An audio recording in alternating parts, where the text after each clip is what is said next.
Assalamualaikum warahmatullahi wabarakatuh. Madayaw maayong adlaw kaninyong tanan. Magandang araw sa inyong lahat.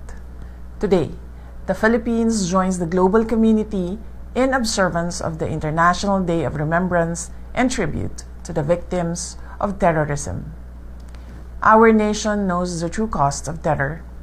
We speak about terrorism from the ground of its actual impact, from the communities long affected by local insurgencies and violent extremisms, across our islands to the urban centers and rural villages in Mindanao that have borne the brunt of bombings, extortion, and senseless violence.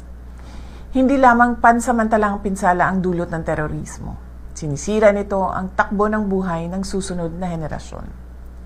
Para sa maraming pamilyang Pilipino, ang banta ng karahasan ay hindi kwento ng nakaraan, kundi isang realidad.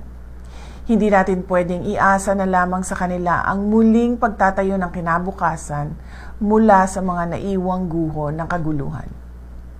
We cannot build a culture of remembrance on monuments and moments of silence alone. True remembrance demands concrete action, an active commitment to justice, policy enforcement, and comprehensive rehabilitation. A state that honors its victims must take absolute responsibility for securing its borders and rebuilding what was destroyed. We owe it to every displaced family and every disputed community.